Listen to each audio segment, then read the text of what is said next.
Okay, तो हम बात कर रहे थे डेटा एनालिस्ट की। कि डेटा एनालिस्ट वो होते हैं जो कि तमाम चीज़ों को जो है एक ओवरव्यू लेते हैं, तमाम प्रीवियस काम को, और उसके हिसाब से डेटा को एनालाइज करते हैं और वो डिस्कस करते हैं इन तमाम चीज़ों को कि इसमें क्या चीज़ें हो सकती हैं, और उसको एक कंप्लीट रिपोर्ट कर रहे होते हैं हमारे पास। ठीक है, what do you think, what is the role of business analyst? Business analyst का क्या रोल हो सकता है?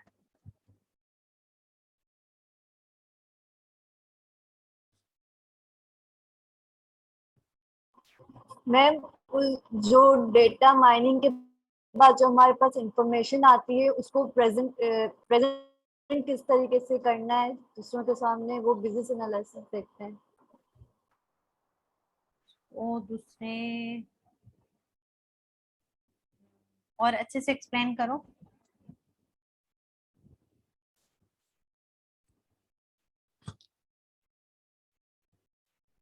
इसको थोड़ा सा और डीपली एक्सप्लेन करो।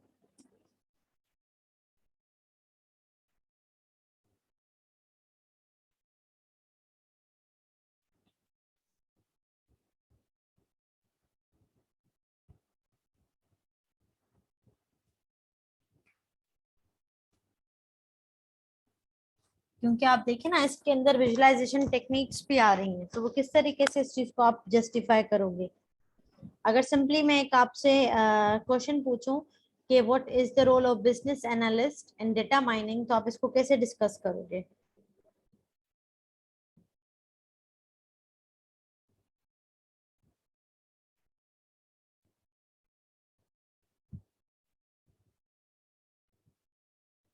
जी बेटा।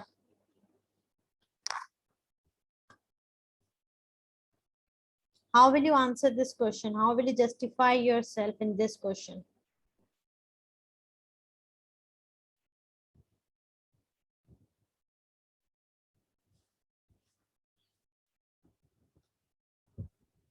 मैम, हम ये कह सकते हैं कि बिजनेस एनालिस्ट जो होंगे वो डिफरेंट टेक्निक के थ्रू जो होगा वो हमारा डेटा को प्रेजेंट करेंगे, जैसे कि जो होगा बिजनेस एनालिस्ट डिसाइड करेंगे।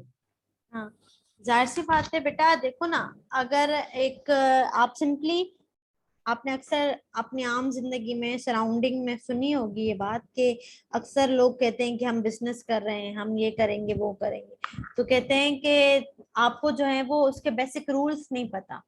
ठीक है, आप उसको शायद इतना अच्छे से प्रोसीड नहीं कर सको, उनकी जो टेक्निक्स होती हैं आप वो इजीली अंडरस्टैंड नहीं कर पाओगे जब तक आप उस चीज को टाइम टू टाइम नहीं फॉलो करो। कुछ फैमिलीज ऐसी होती हैं जो कि वेल नोन होती हैं, वो इसीलिए अपने बिजनेस के हिसाब से ही काफी ऐसी फैमिलीज हमारे सराउंडिंग में होती हैं जो कि काफी रिपीटेबल होती हैं, काफी जानी जाती हैं, क्योंकि उनकी जो है एक माइंड लेवल उनका वो उस टाइप का होता है। ठीक है, अब अगर आप एक बड़े पैमाने पे चेक करो कि कोई बहुत ही बड़ी कंपनीज हैं, बड़ी फॉर्म्स हैं जो अपने प्रोडक्ट को लॉन्च करेंगे, तो obviously they need a team. उनको एक्सपर्ट चाहिए होते हैं कि जब वो एक प्रोडक्ट को लॉन्च करके एक मार्केट में ले आए तो उनके लिए तो वो तो हर पहलू से उसको चेक करके बता दें कि ये किसमें क्या फॉल्ट हो सकते हैं, ये ऑडियंस के लिए कितना जो है वो फायदेमंद हो सकता है, ऑडियंस इसको किन तरीकों से देख सकती है। वो क्या करता है, उनकी तमाम जो विजुअलाइजेशंस होती हैं वो उसको उसके हिसाब से वो उसको बता रहे होते हैं। वो उनके पास एक कंप्लीट समरी आई हुई होती है जो कि डेटा एनालिस्ट की ने बनाई हुई होती है, जो प्रीवियस काम को देखकर।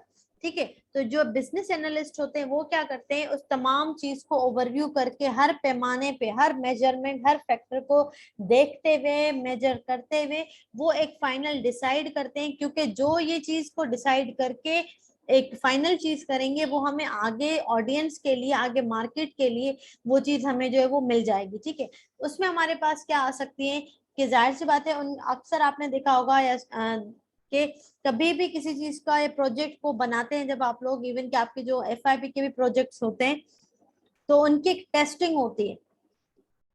तो before you present in the final exhibition या फाइनल जो आपकी एक डिफेंस होता है, आप उसमें अगर इसको रिप्रेजेंट करो, आप इंटरनली उसको कोशिश करते हो कि इसकी एक टेस्टिंग हो जाए। वो आप क्यों करते हो? आप अपने आप को अश्योर करते हो, आप अपने फ्रेंड्स के साथ जो या जो जिस चीज में आपको लगता है एक्सपर्ट होगा या जो मुझे बहुत अच्छे से गाइड कर सकता है, तो आप क्या करोगे, आप उसके साथ वो अपनी प्रॉब्लम से अपना जो भी प्रोजेक्ट होगा, जो आपने डिजाइन किया होगा, इम्प्लीमेंट किया होगा, तो वो क्या करेंगे, आप उसके साथ शेयर करेंगे, ताकि जो भी उस पे काम, उसमें खामियां, उसमें खूबियां जो भी हैं, वो इजीली आपको जज करके बता सकता है। तो you need some expert to evaluate your work before you launch your work, your project, your product in the audience। तो वो एक उनका बहुत बेहतरीन रोल रहता है हमारे किसी भी प्रोजेक्ट या किसी भी प्रोडक्ट के अंदर। Then we have the decision making. Who are the decision maker?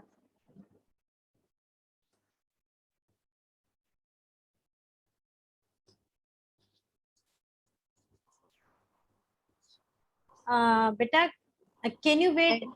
Beta, sorry to disturb, but wait 10 minutes, okay?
Sorry बेटा, एक्चुअली मैं हॉस्पिटल में हूँ तो काफी थोड़ा सा प्रॉब्लम हो गया था।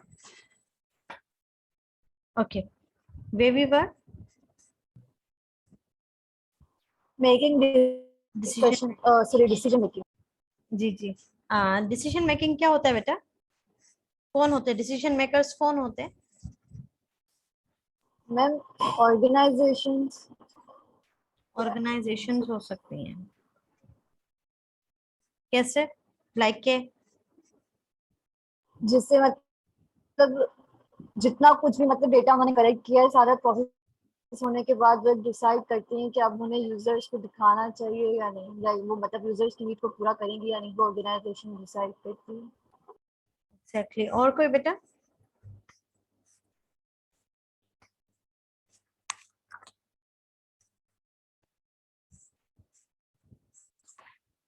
जी, और कोई?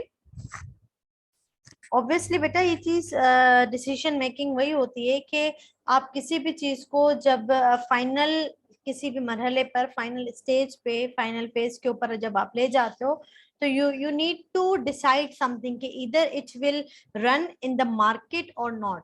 So you have a both option for the yes or no. You have to be ready for the yes and no, and in between you have to decide कि ये प्रोडक्ट, ये प्रोजेक्ट जो है, इवन के इसकी जो अच्छी example मैं आपको दूं, ये जो भी हमारे लियारी यूनिवर्सिटी के अंदर भी जो एक प्रोजेक्ट को काफी अप्रिशिएट किया गया था, जो ब्लाइंड स्टिक के नाम से थी, तो आप उसमें देखिए कि इवन के काफी प्रोजेक्ट जो है वो रेडी थे मार्केट में आने के लिए, लेकिन अमंग द जो भी एक नंबर था प्रोजेक्ट का, I don't actually remember that, may be the just consideration में अगर मैं 50 प्रोजेक्ट्स बोल दूं कि अगर अमंग द 50 प्रोजेक्ट में एक प्रोजेक्ट को इतना वो जो है अप्रिशिएट किया गया और उसको मार्केट में लाया गया, इट मीन्स के जो मार्केट की नीड है, जो मार्केट की रिक्वायरमेंट है, वो उसके हिसाब से फिक्स होती थी. So the people decided it should launch in the for the audience, for the market, for the end user, ताकि वो उसको यूज कर सकें. जो जो अब उस चीज को बहुत ज्यादा अप्रिशिएट किया गया था, it does not mean the rest of 49 projects जो थे वो इतने काबिल नहीं थे, इतना नहीं था. उसमें ये होता है कि एक्चुअली मार्केट की करंट रिक्वायरमेंट क्या थी. मे बी अगर 2-4 और प्रोजेक्ट हमें जो है ऑप्शन होते हैं, तो शायद वो भी अगर मार्केट में आ जाते, तो डिफरेंट जगह पे, डिफरेंट एनवायरनमेंट के अंदर, डिफरेंट प्लेटफॉर्म्स के अंदर आपको डिफरेंट रिक्वायरमेंट्स होती हैं, तो मे भी उन प्रोजेक्ट्स की भी रिक्वायरमेंट वहां पे हो सकती थी. तो बेसिकली यहाँ पे क्या होता है, वो डिसाइड किया जाता है कि ये चीज एक ऐसी, जब भी अब आप जैसे 6 सेमेस्टर में, इंशाल्लाह कमिंग सेमेस्टर के अंदर आप इस चीज को खुद ही फेस करोगे कि जब आप FIP के लिए रेडी हो जाओगे, मे बी काफी अभी से बच्चे काम कर रहे हो, मे बी काफी जो है वो 7th सेमेस्टर में आके डिसाइड करें, या काफी जो है इसी सेमेस्टर में डिसाइड कर लें कि हम जो है किस फील्ड को फॉलो करते हुए हम मजीद काम कर सकते हैं. तो ये तमाम चीजें जो है वो डिपेंड करती हैं कि आप इधर उस फील्ड के अंदर कितनी आपको नो हाउ है. अगर आप उससे रिलेटेड कोई भी प्रोजेक्ट, कोई भी रिसर्च हुआ, कोई भी एक्सपेरिमेंट करते हो, तो वो ऑडियंस के लिए कितना फायदेमंद हो सकता है. ठीक है, okay. Typical DM system architecture. DM system क्या हो सकते हैं हमारे लिए? ये जो प्रीवियसली हमने पढ़ा है, तकरीबन उन्हीं चीजों का फ्लेवर इसके अंदर है. DM system architecture, data store, fetch and combine data. क्या हो सकता है? Turn data into meaningful groups according to domain knowledge. ये एक बहुत इंपॉर्टेंट ये वाली पॉइंट है. Then perform mining task, find interesting patterns, interact with the user. ये क्या है? क्या ये प्रीवियसली नहीं है जो हमने यहाँ पे एक पूरा पैरामिड देखा था? इसके जी अंदर भी मैम, तो ये हम पूरा वही है। इसी के अंदर देख रहे थे ना, जो हमने सारे स्टेप्स को देखा. डेटा सोर्स है, एक्सप्लोरेशन है, माइनिंग है, जो है डेटा प्री प्रोसेसिंग है, डेटा प्रेजेंटेशन है, डिसीजन मेकिंग है. तो it is somehow similar thing. Database, data warehouse, WWW, other information repository, ये क्या है हमारे लिए? ये हमारे लिए डेटा सोर्सेज हैं सारे, जहाँ से हम डेटा को गैदर कर सकते हैं.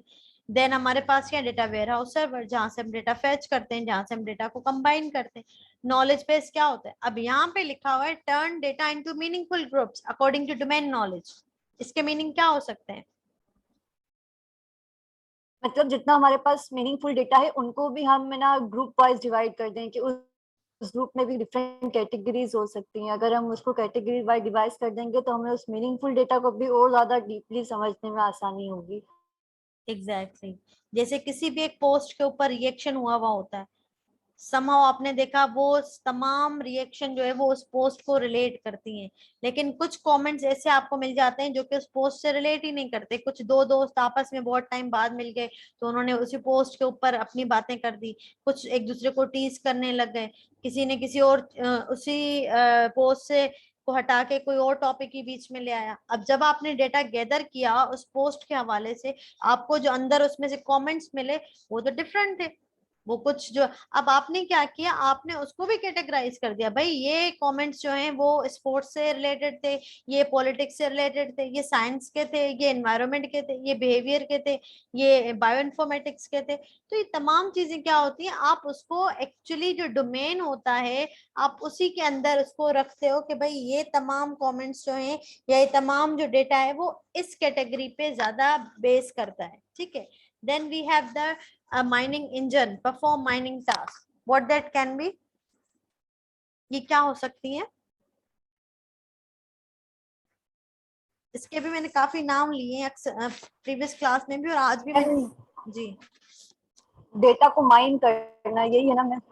जी, तो उसमें बेटा परफॉर्म माइनिंग टास्क क्या हो सकते हैं हमारे पास, माइनिंग टास्क में क्या क्या आ सकते हैं?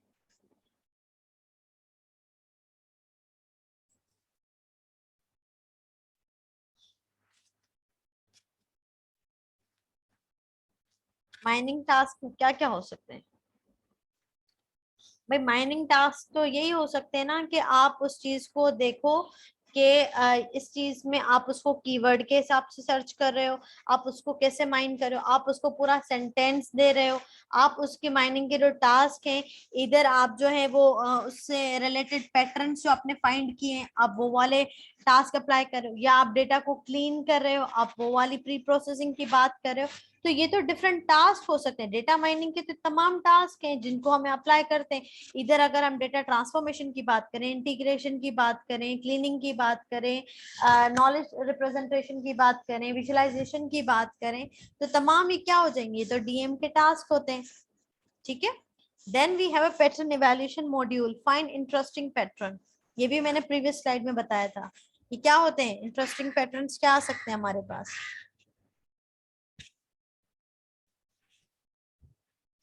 मैम जो हमारे पास डिफरेंट डेटा है वो मतलब है ना अलग अलग, मतलब डेटा एक ही चीज का है लेकिन वो अलग अलग नाम के साथ है, तो उन सबको हम एक ही नाम से एक ही पैटर्न में ट्रांसफर कर दें तो उसको पैटर्न इवैल्यूएशन कहते हैं। इसमें बेटा एक और चीज डिफरेंट आती है, पैटर्न को एक इसमें एक और चीज आती है इंटरेस्टिंग पैटर्न्स के हवाले से।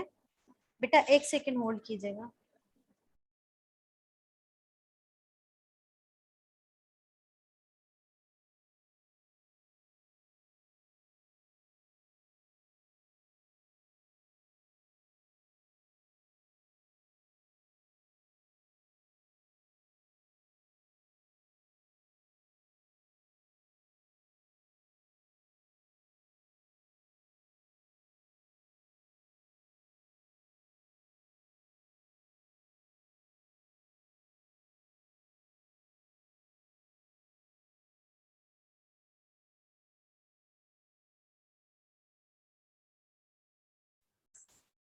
जी बेटा, सॉरी सॉरी बेटा, थोड़ी सी आज डिस्टरबेंस रहेगी।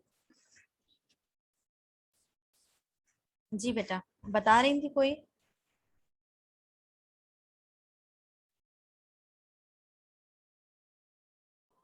मैम आप इंटरेस्टिंग पैटर्न्स के बारे में बता रहे थे।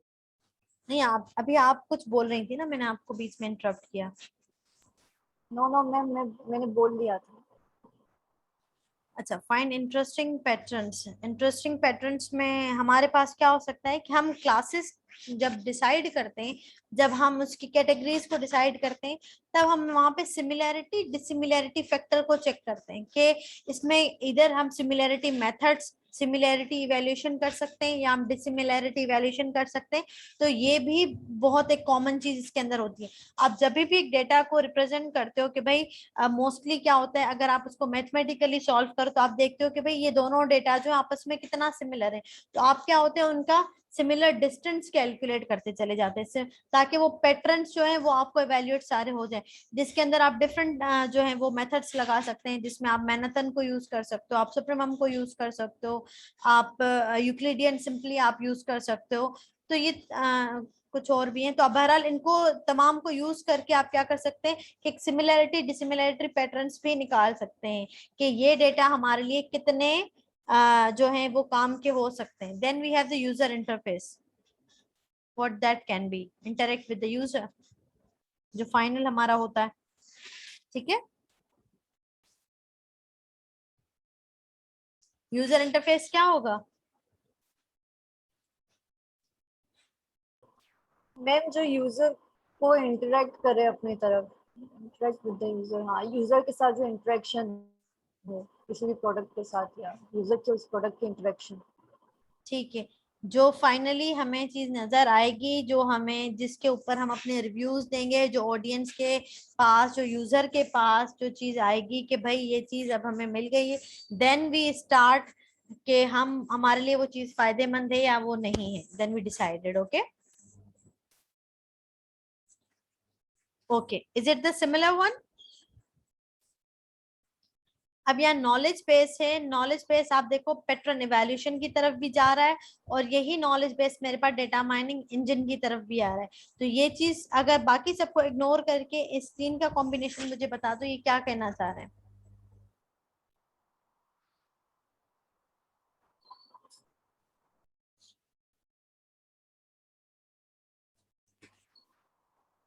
इसकी पैटर्न जी इवैल्यूएशन और डेटा माइनिंग इंजन, मतलब जी मैम नॉलेज बेस, मतलब मैम डेटा माइनिंग इंजन को जिस तरह से आपने कहा कि हम कोई भी कीवर्ड हम यूज करते हैं किसी भी डेटा को सर्च करने के लिए, तो उसके जरिए अगर हमारे पास अगर नॉलेज बेस्ड डेटा आए तो शायद उसे यही कहेंगे मैम, ज्यादा सही तरीके से।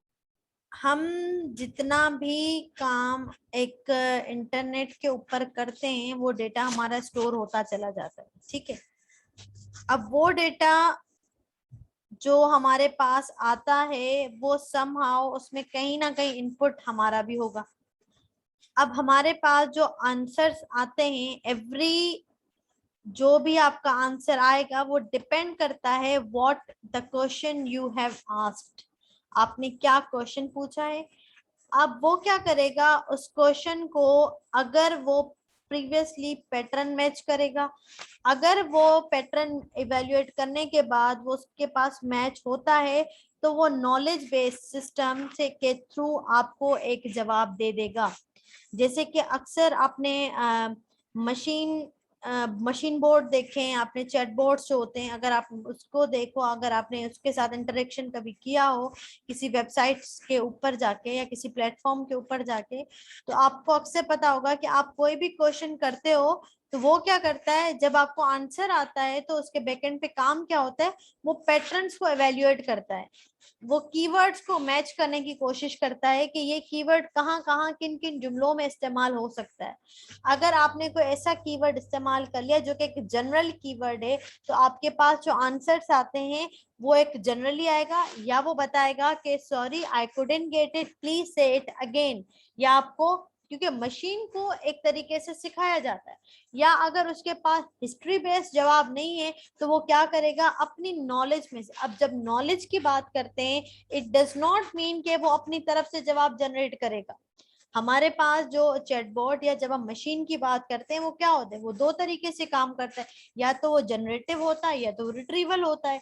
या तो वो रिट्रीव करेगा, मतलब एग्जिस्टिंग चीज से आपको रिट्रीव करेगा, या तो जनरेट करेगा। अब जनरेट जो करता है वो भी एग्जिस्टिंग से करता है, लेकिन समहाउ उसके अंदर कुछ पैटर्न्स चेंज होते हैं। वो क्या करते हैं कि भाई आपके पास ऑलरेडी जो नॉलेज में जवाब मौजूद है उससे वो इतना एक्सपर्ट सिस्टम होता है कि वो क्या करता है उसके थ्रू आपको एक न्यू आंसर्स जनरेट करता देता चला जाता है। मतलब उसकी ट्रेनिंग बहुत अच्छी होती है, वो सिखाया उसको भी जाता है। डज नॉट मीन कि वो रिट्रीव नहीं करता, वो डायरेक्टली जनरेट करता है।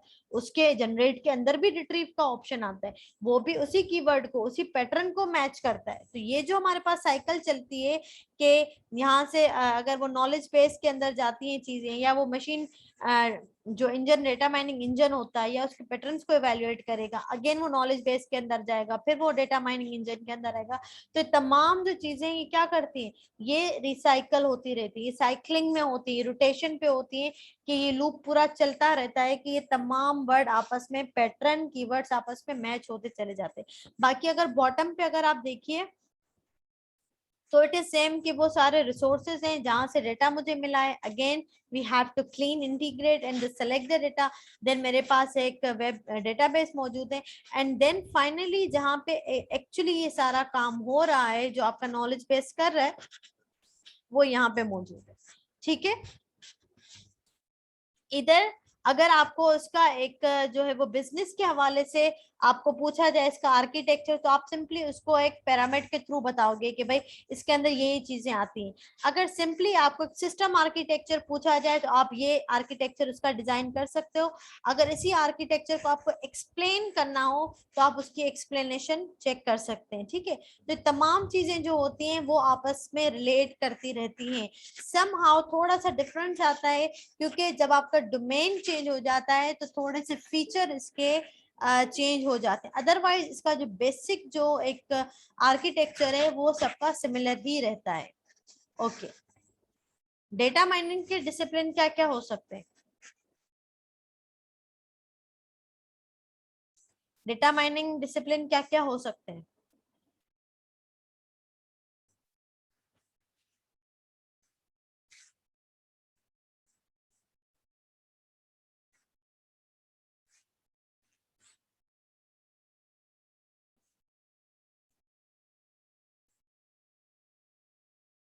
जी बेटा। मैम यही है जो ब्लू में जो हाईलाइट किए हुए हैं शायद। तो ये डिसिप्लिन हम यहाँ पे किस चीज को बोल रहे हैं? डेटा माइनिंग करने के तरीके को, कि हम किन किन तरीकों से डेटा को माइन कर सकते हैं। नहीं, और कोई बेटा?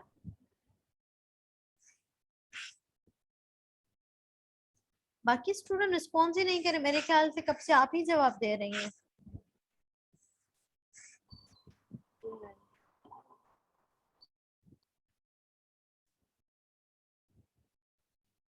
और स्टूडेंट अवेलेबल हैं या वो सिर्फ ज्वाइन करके चले गए?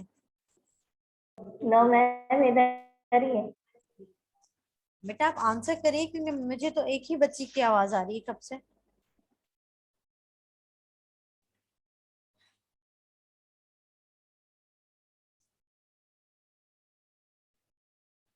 जी, डिसिप्लिन हम यहाँ पे किस चीज को बोल रहे हैं?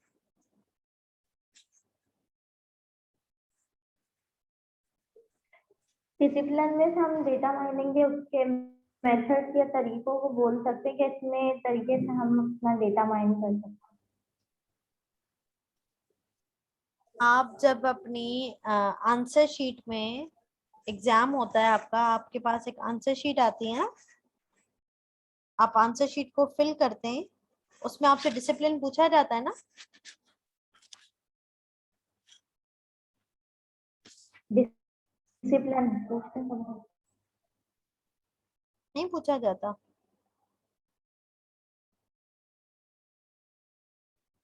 यस मैम, पूछा जाता है कि पहले आप एमसीक्यूज करें, उसके बाद शॉर्ट क्वेश्चन करें, उसके बाद लॉन्ग क्वेश्चन करें। इस तरह डिसिप्लिन की तरह पेपर को इसी तरह करें।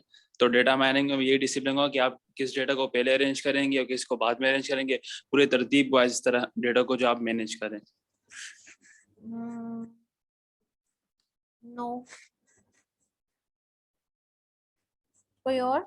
मैम या फिर किन किन फील्ड्स में डेटा माइनिंग यूज जी हो सकती है, ये डिसिप्लिन से। जी, आप उसमें जब आंसर शीट में आपसे डिसिप्लिन पूछा जाता है तो आप वहां पे क्या फिल करते हो कि आप कंप्यूटर साइंस के आईटी के हैं, आप ये लिखते हो ना डिफरेंस कि भाई हम Yes, कंप्यूटर yes, साइंस के डिसिप्लिन को बिलोंग करते हैं।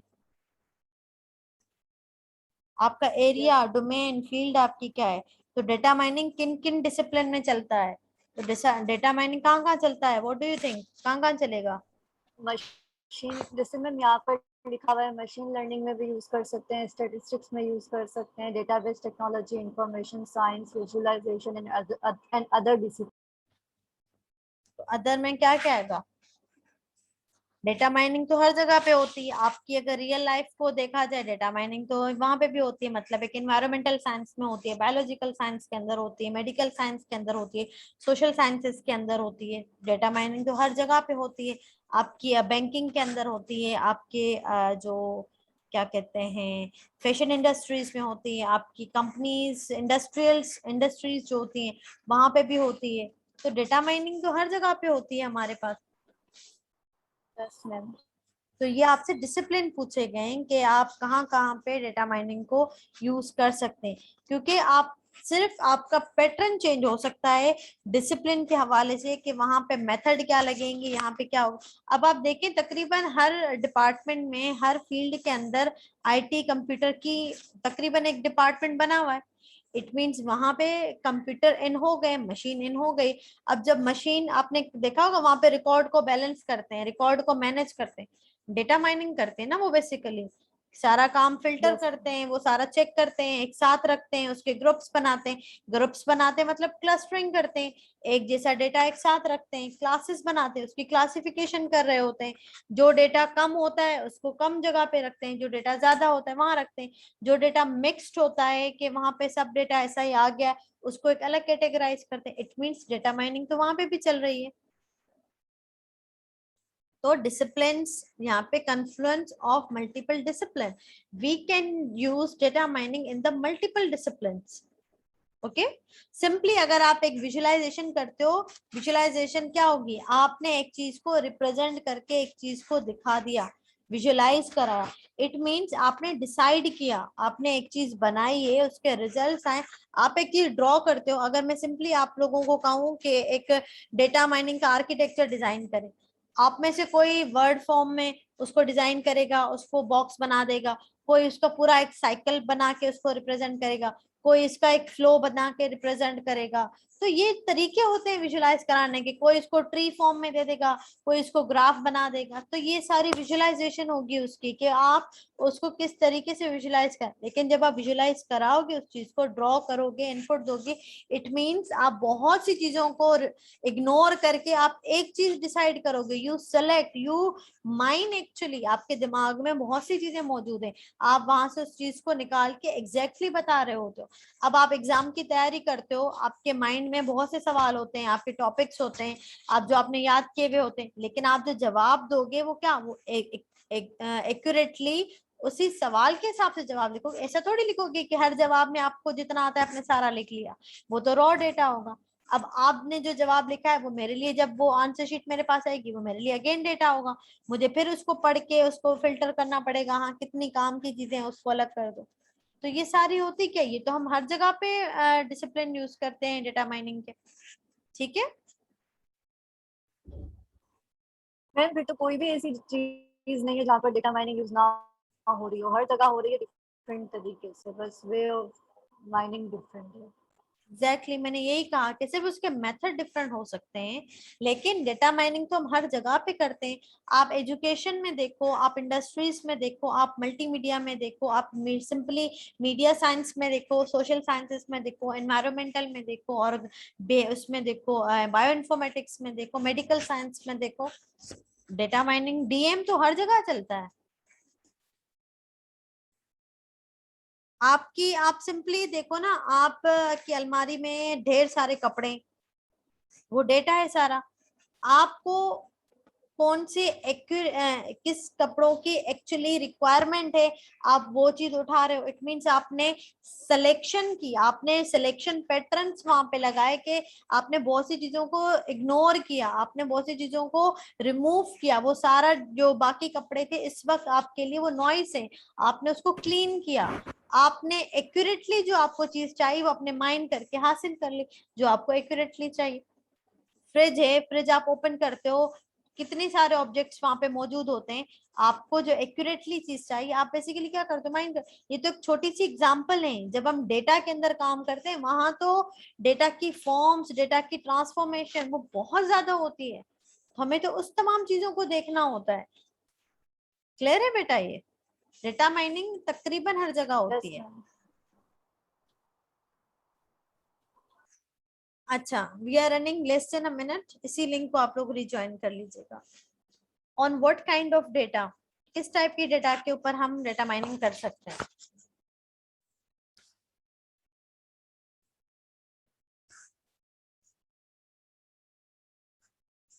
डीएम कहाँ कहाँ पे किस किस डेटा टाइप पे यूज हो सकता है। डेटा टाइप्स होते कौन कौन से हैं, पहले तो हमें ये पता होना चाहिए।